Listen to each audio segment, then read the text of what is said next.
Welcome to InfoStream, your daily current. Unsure what to listen to? Turn to us for today's headlines. Stay informed. Iran protests escalate with government crackdown.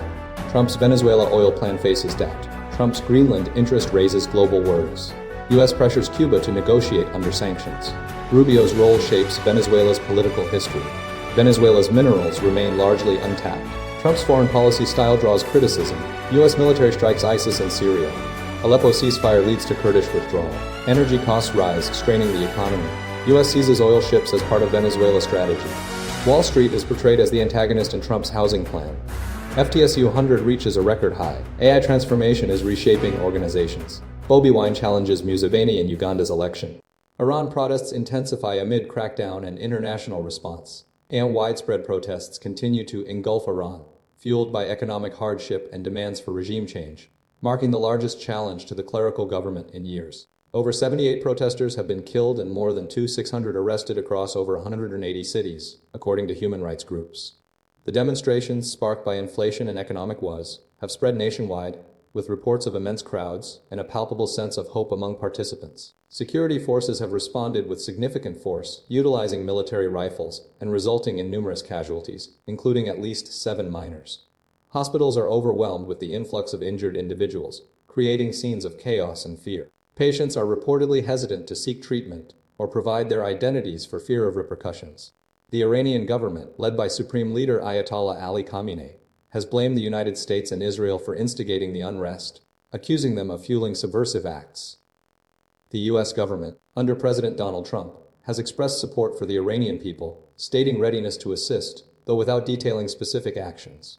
Trump warned against violent responses from Iranian security forces.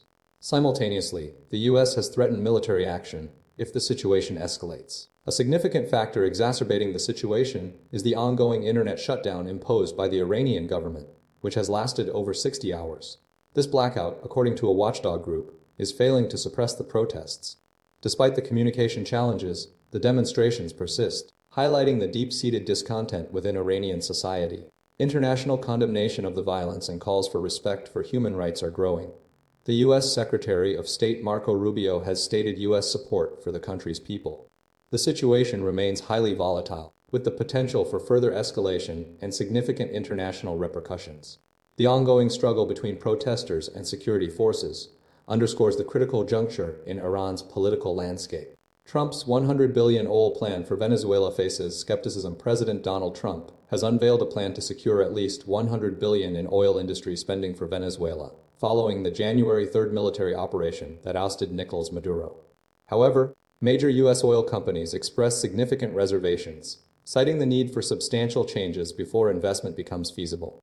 ExxonMobil's CEO, Darren Woods, stated that the current situation is uninvestable, highlighting past asset seizures and the need for significant alterations to the operating environment. The initiative stems from Venezuela's vast oil reserves, a resource that accounts for less than 1% of global supply.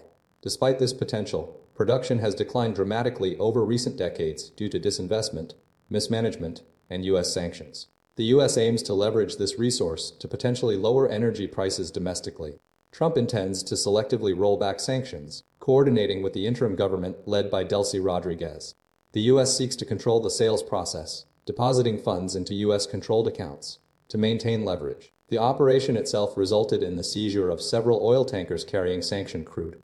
Several U.S. oil companies, including Chevron, currently producing approximately 1/5 of Venezuela's output, are cautiously approaching the prospect. Chevron anticipates bolstering its production, while ExxonMobil is sending a technical team to assess the situation.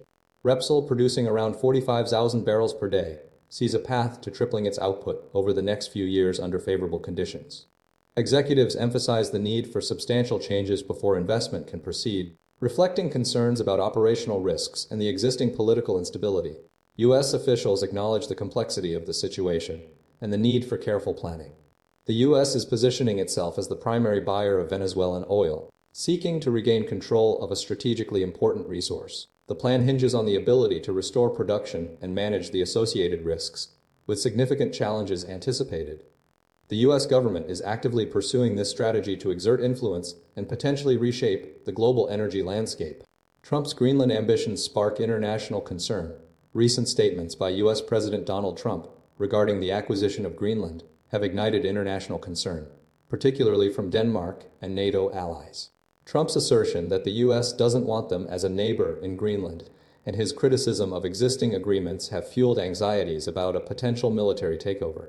Despite Trump's claims, Lord Mandelson, former UK ambassador to the U.S., believes he wouldn't undertake such a move, citing the potential for significant danger to U.S. national interests. Denmark remains steadfast in its position, stating that only Denmark and Greenland can determine their relationship, and warning that military intervention would destroy the NATO alliance. A recent poll indicates 38% of Danes believe the U.S. will launch an invasion. The U.S. Secretary of State, Marco Rubio, is scheduled to hold talks with Denmark next week to address these concerns. The strategic importance of Greenland, particularly its location between North America and the Arctic, is driving the debate. Greenland's proximity to the Arctic makes it ideal for missile early warning systems and monitoring vessels, while its natural resources including rare earth minerals, uranium, and potential oil and gas reserves are attracting increased interest due to melting ice. The UK is actively collaborating with NATO allies to bolster security in the Arctic, recognizing the region as increasingly contested by Russia and China. However, the situation in Iran, with ongoing protests and government crackdown, remains a higher priority for the UK. Conservative leader Kemi Badenoch questioned the urgency of the Greenland issue, while Liberal Democrat leader Sir Ed Davey advocated for deploying UK troops as part of a joint NATO operation. Despite Trump's pronouncements, the U.S. already possesses significant influence over Greenland through existing agreements, allowing for troop deployment. Greenlanders themselves largely oppose a U.S. takeover, and the situation contrasts sharply with the country's typically tranquil wilderness. The core issue revolves around the U.S. president's desire to prevent China and Russia from establishing a presence in the strategically vital territory, with Denmark firmly maintaining its sovereignty. Trump urges Cuba to negotiate amidst U.S. sanctions and intervention. Donald Trump has issued a stark warning to Cuba, demanding that the nation make a deal before facing consequences stemming from the U.S. seizure of Venezuelan oil and the detention of Venezuelan leader Nicolas Maduro and his wife, Celia Flores, on drug trafficking charges. The U.S. president's intervention follows the January 3rd raid on Caracas and the ongoing crisis in Cuba, exacerbated by the cessation of Venezuelan oil supplies, estimated at around 35,000 barrels daily. Trump asserted that Cuba's reliance on Venezuelan oil and money, coupled with providing security services to previous Venezuelan dictators, has ended.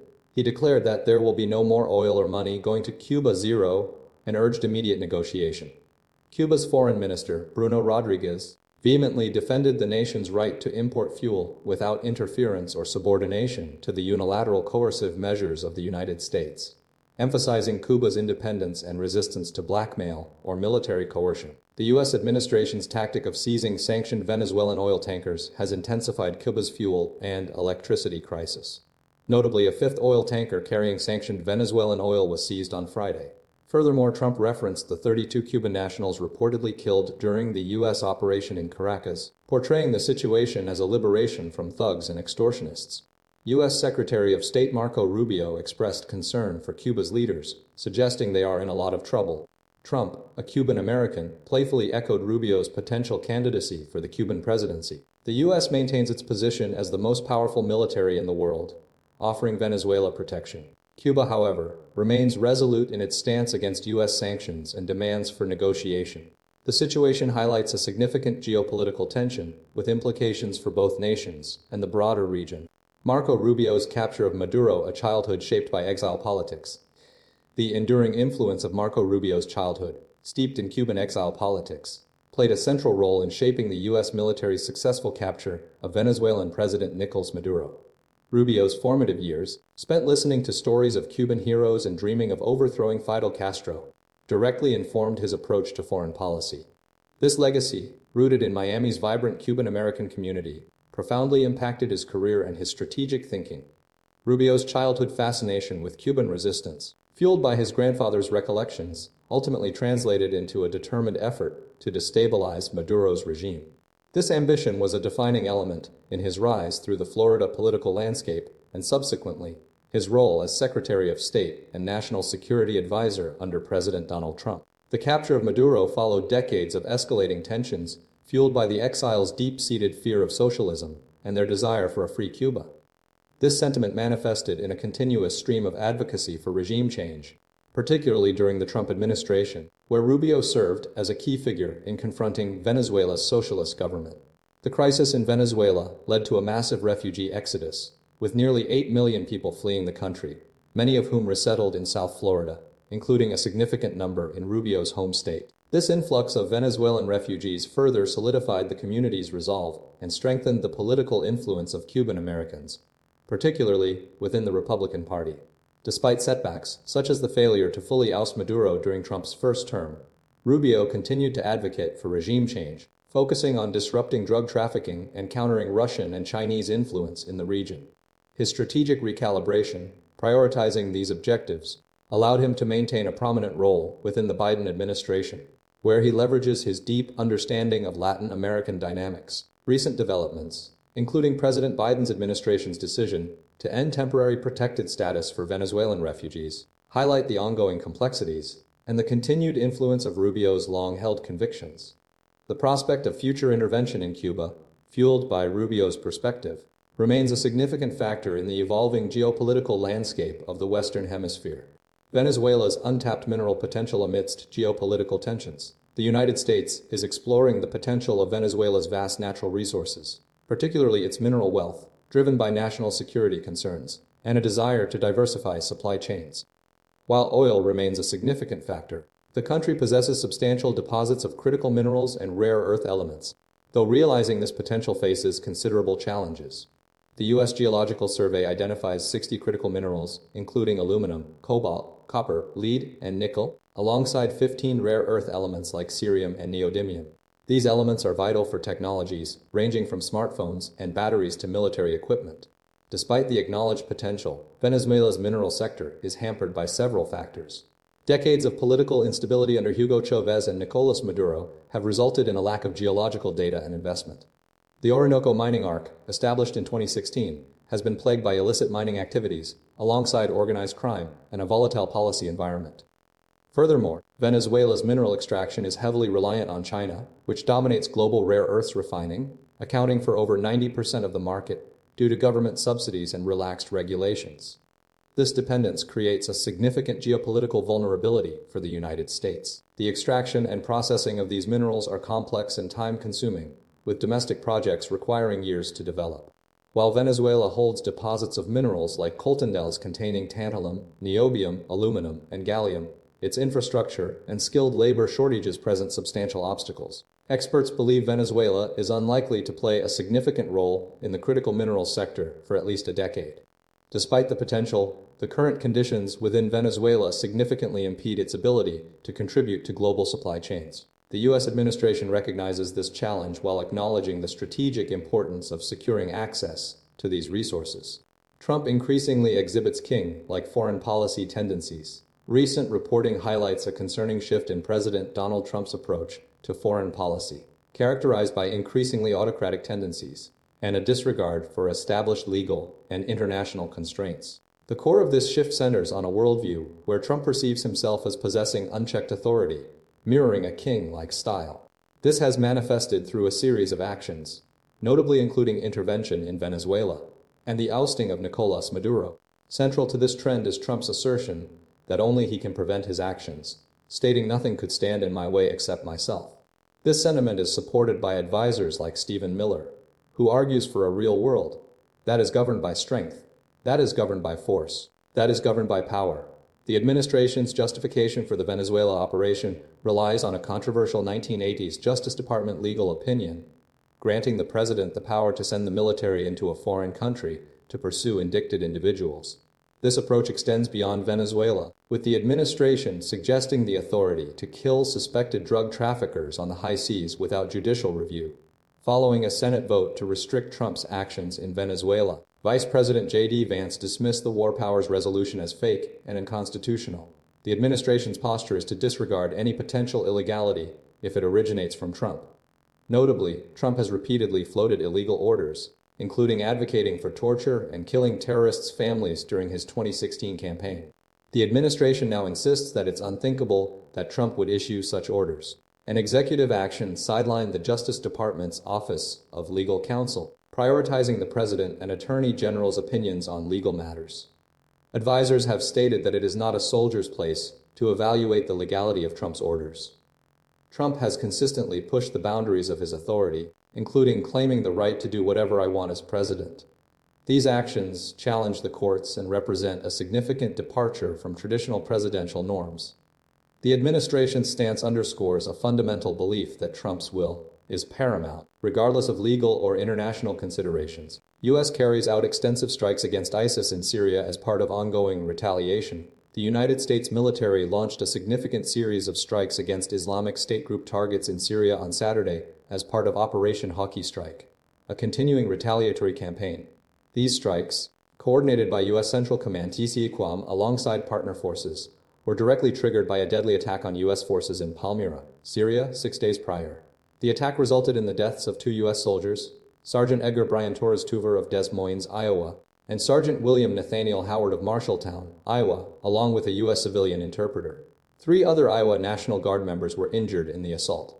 Operation Hockey Strike began on December 19, 2025, following the Palmyra attack. CIACOM reported the use of over 90 precision munitions targeting more than 35 ISIS infrastructure and weapons sites across multiple locations in central Syria. The operation involved over 20 aircraft, including F-15Es, A-10s, AC-130Js, MQ-9s, and Jordanian F-16s. CIACOM emphasized a clear message: if you harm our warfighters, we will find you and kill you anywhere in the world, no matter how hard you try to evade justice. Prior to Saturday's strikes, U.S. forces had conducted 11 missions between December 20 and 29, 2025. Resulting in the capture or killing of nearly 25 ISIS members. These initial missions involved a massive strike on December 19, 2025, utilizing over 100 munitions. The U.S. has maintained a significant military presence in Syria as part of Operation Inherent Resolve, a mission initiated to combat ISIS, which rapidly gained control of territory in Syria and Iraq in the mid-2010s. While ISIS has been weakened, it remains active, primarily targeting Kurdish-led forces in the northeast of Syria. Hundreds of American troops continue to be deployed to Syria, with the current objective being to deliver a substantial blow to remaining ISIS remnants and prevent them from posing a threat to U.S. forces in the region. The operation is part of a sustained effort to eliminate ISIS's capabilities within Syria. Aleppo ceasefire results in Kurdish withdrawal, following a negotiated ceasefire brokered through international mediation. The last remaining Kurdish forces, part of the Syrian Democratic Forces, SDF, led by Maslam Abdi, have completed their withdrawal from Aleppo. This marked the end of intense fighting within the strategically vital city. The withdrawal facilitated the secure evacuation of martyrs, the wounded, the trapped civilians, and the fighters via buses departing from the Kurdish-held Sheikh Maksud neighborhood, as reported by local media outlets. The agreement's successful implementation concluded a period of heightened violence and displacement. The recent escalation in hostilities resulted in at least 12 fatalities and the displacement of tens of thousands of civilians, primarily from Sheikh Maksud and Ashrafi. The Syrian army initiated a renewed offensive, conducting targeted shelling on Wednesday afternoon, designating the affected neighborhoods as closed military areas. This action was purportedly a response to alleged attacks originating from these areas by armed groups. However, the SDF vehemently contested this justification, branding the operation a criminal attempt designed to forcibly displace residents. Previous attempts to secure a ceasefire had stalled due to the Kurdish forces' reluctance to comply with the terms, specifically concerning their presence in Sheikh Maksud. The underlying issue revolved around the integration of the Kurdish population into Syria's new government, a negotiation that had reached a stalemate. The Syrian army's offensive, combined with the Kurdish resistance, created a volatile situation that ultimately required a negotiated solution. The successful completion of the evacuation represents a critical step towards stability in Aleppo, though the long-term implications of the withdrawal and the integration process remain to be seen. Rising residential energy costs and economic strain across the United States, soaring energy prices are creating significant hardship for American families, fueled by a complex combination of factors including increased demand, shifts in energy production, and policy decisions. The core issue is the substantial rise in residential energy costs, particularly impacting low-income households and those in regions with high energy demand.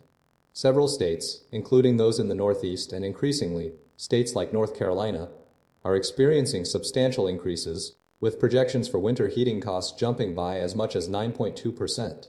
A primary driver of this crisis is the surge in demand from the burgeoning artificial intelligence industry. Tech giants like Alphabet and Amazon are investing heavily in data centers, which consume massive amounts of electricity, further straining the power grid. This demand, combined with the natural gas industry's increased overseas production, has driven up natural gas prices, a key component in electricity generation. The Trump administration's rollback of clean energy projects, including pauses on offshore wind leases, has also contributed to the problem, decreasing investment in renewable energy sources and increasing reliance on fossil fuels. Many families are struggling to pay their bills, with some facing complete utility shutoffs. Christy Hallowell in New York, for example, spent 6 months without electricity, relying on a generator, while Lori Wheelock's clients at the Public Utility Law Project of New York have seen utility account terminations increase by over 30% in the last year. Average utility debt has risen dramatically, with debts now exceeding $600 for many clients, compared to the previous average of $400 to $900. Government responses have been mixed. Treasury Secretary Scott Bessent dismissed the issue as a state problem, asserting that the federal government cannot control local electricity prices. However, several state lawmakers are proposing solutions, including requiring large data centers to supply their own power and encouraging on-site and off-site generation at data centers. Virginia is leading the way with new regulations targeting data center electricity costs. Despite these efforts, relief for consumers will take time, and energy prices are expected to remain elevated in the coming months, presenting a sustained economic challenge for many American families. U.S. seizes oil ships as part of Venezuela strategy. The United States Coast Guard, alongside other military branches, has been actively seizing oil tankers, primarily those accused of transporting Venezuelan oil sanctioned under President Donald Trump's policy. 5 ships have been taken into U.S. control, with a 6th recently returned to Venezuela after being initially seized. This operation, termed a blockade, began before the removal of Venezuelan leader Nicolas Maduro. The process of seizing a ship involves an interagency maritime operational threat response, a MOTR initiated after 9/11. This process, involving the Coast Guard, Pentagon, Department of Homeland Security, and Justice Department, determines the vessel's destination and crew custody. These operations can take several days, with vessels sometimes held for 5 to 6 days. U.S. Navy SEALs, supported by Army helicopter crews, have been deployed to board ships, including the Bella 1, which was pursued across the Atlantic. The destination of the seized tankers depends on the Justice Department's case against the ship and crew. Historically, vessels carrying drugs have been taken to Tampa, Florida, but the current administration intends to repurpose the oil along the Gulf Coast, leveraging the U.S.'s significant oil industry. The Coast Guard is seeking additional support to repair the ships before returning them to U.S. ports due to specific safety requirements. If a seized tanker contains oil, it will be offloaded into holding tanks, and the funds will be managed by the Treasury Department. Following this, the ships could be auctioned off, with proceeds going to the Asset Forfeiture Fund. The Coast Guard's capacity to conduct these daily seizures is being tested, and a recent $25 billion injection of funds through the One Big Beautiful Bill Act is intended to bolster personnel and resources.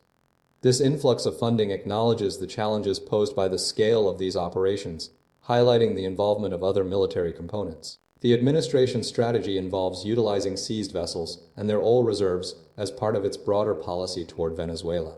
Trump's housing plan casts Wall Street as the villain. President Donald Trump is attempting to address America's housing affordability crisis by blaming Wall Street, a strategy driven by political timing and a desire to shift blame. Recognizing the staleness of blaming the Federal Reserve Chair Jerome Powell, and with a midterm election approaching, Trump is seeking a new narrative to rally support. His approach centers on 2 primary proposals: restricting large institutional investors from purchasing single-family homes and purchasing $200 billion in mortgage bonds. The first proposal involves banning institutional investors, such as Blackstone, from acquiring large numbers of single-family homes. Critics argue this is a red herring, as these investors represent a relatively small portion of the overall market, accounting for only 1–3% of home purchases, and their influence is shrinking due to rising interest rates. While targeting these firms aligns with populist sentiment, it fails to address the core issue, a severe shortage of housing supply. The second proposal involves the federal government, through Fannie Mae and Freddie Mac, buying up mortgage-backed securities. This echoes a traditional Federal Reserve strategy used during economic turmoil to stabilize interest rates. However, like the first proposal, this initiative doesn't address the underlying supply shortage and is unlikely to overcome the lock-in effect, where homeowners are reluctant to sell their properties. Experts emphasize that the chronic lack of housing supply, approximately 4 million more homes needed, is the primary driver of high home prices, currently around 410,000. Solutions, they suggest, involve incentivizing state and local governments to streamline permitting processes and increase zoning regulations to allow for denser housing development. This approach, deemed really convoluted by economist Jay Krimmel, represents a more sustainable and effective long-term solution than simply targeting Wall Street. Both proposals, while politically motivated, are ultimately insufficient to tackle the complex challenges of the housing market. FTSE 100 hits record high, a call to invest. The FTSE 100 has reached a historic high, surpassing 10,000 points for the first time since 1984, prompting discussions about investment opportunities. The index's significant rise, exceeding 20% in 2025, has fueled calls for increased investment, particularly from the Chancellor, who seeks to shift funds from savings accounts to investments. However, the current economic climate presents both opportunities and risks. Investing versus saving remains a central debate. While long-term investments, like those within the FTSE 100, can yield substantial returns and provide dividends, they carry inherent volatility. Savings accounts, offering guaranteed returns and immediate access to funds, are still considered a safer option, especially for emergency funds or short-term goals. Despite savings rates holding steady, inflation erodes their purchasing power unless interest rates exceed inflation. A significant portion of the UK population lacks a cash savings buffer, with 1 in 10 individuals and 21% holding less than 100,000 in emergency savings, according to the Financial Conduct Authority. Experts emphasize the importance of having a cash buffer before investing. The Chancellor is actively encouraging risk-taking through changes to tax-free individual savings accounts, ISAs, mirroring the successful Tell-Sid campaign of the 1980s. However, concerns exist regarding potential overvaluation, particularly within the AI technology sector. Multiple commentators, including the Bank of England and JP Morgan CEO Jamie Dimon, are warning of a possible sharp correction in tech stocks, suggesting a potential decline in their value. The possibility of an AI tech bubble bursting is prompting caution. The advertising campaign funded by the investment industry is intended to encourage greater investment, but also carries the risk of encouraging investment in a potentially volatile market. The FCA estimates 7 million adults with 10,000 or more in savings could achieve better returns through investing, highlighting the potential benefits of a more risk-tolerant approach. Ultimately, the decision to invest remains a personal one, requiring careful consideration of risk tolerance and financial goals. Transforming your organization in the age of AI. The core message of this article highlights that artificial intelligence's transformative potential for organizations hinges not on the technology itself, but on the leadership and cultural shifts within those organizations. Many companies are investing in AI tools, yet fail to adapt their leadership styles, decision-making processes, and collaboration methods to effectively leverage the technology. The critical gap lies in leadership readiness, demanding a move away from hierarchical, slow-paced, and risk-averse approaches to a more agile, trusting, and adaptable style. Organizations need to redesign their operational rhythms, moving from lengthy annual plans to shorter, more responsive cycles. This includes faster learning loops, fluid roles that blend business, technology, and human skills, and a focus on experimentation rather than immediate perfection. A crucial element is cultivating a learning culture characterized by open data sharing, healthy debate, and rewarding curiosity. Furthermore, the success of AI initiatives is heavily influenced by organizational culture. Many failures stem from ingrained behaviors like fear of mistakes, reliance on top-down directives, information silos, and a lack of collaboration.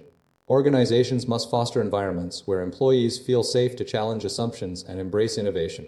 The role of HR is evolving from a support function to a strategic architect, responsible for rewriting capability models, building digital fluency, redesigning performance systems, and developing future-ready leaders. The most effective organizations recognize that AI's true power lies in augmenting human capabilities, combining data analysis with human judgment, interpretation, and prioritization. This transformation begins with a fundamental shift in mindset, questioning not just how quickly AI can be implemented, but how quickly organizations and leaders can evolve. Thailand, specifically, is at a critical inflection point, and the future will be defined by the boldness of its embrace of AI and the courage to transform itself. Ultimately, it is about people culture and leadership, not just the machines. Bobi Wine, the former pop star taking on Yoweri Museveni in Uganda's election, and Bobi Wine, formerly a pop star known as Robert Kyagulanyi Ssentamu, has emerged as a significant political force challenging longtime Ugandan President Yoweri Museveni. Rising from a background in Kampala's Kamwokya slum, Where he grew up amidst poverty and hardship, Wine transformed his musical career, incorporating edutainment, entertainment that educates with hits like Kidingo, into a platform for social and political change. He established the People Power movement and later joined the National Unity Platform, NMP, now led by him, campaigning on issues of youth unemployment, corruption, and wealth redistribution. Wine's rise has been marked by significant opposition and intimidation from the government. He has been repeatedly arrested, charged with offenses, including illegal firearm possession and treason, often viewed as politically motivated. Despite these challenges, his popularity, particularly among young Ugandans, has grown substantially. Following a landslide victory in a by-election for the Kyadondo East constituency in 2016, he continued to campaign, releasing the song Situka, which became a rallying cry against alleged government misconduct. In the 2021 presidential election, Wine secured 35% of the vote, significantly less than Museveni's 59%, amidst reports of violence and the deaths of dozens of people, many allegedly shot by security forces. Despite these setbacks, his supporters remained steadfast, often braving tear gas and water cannon. The National Geographic documentary, Bobi Wine, The People's President, highlighted his story and garnered international attention, receiving an Oscar nomination.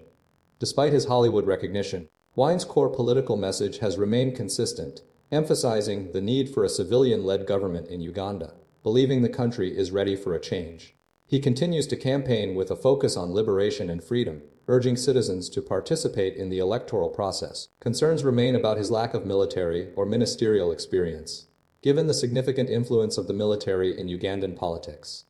The upcoming election sees Wine determined to challenge Museveni once again, with his supporters actively participating in rallies and demonstrating unwavering commitment.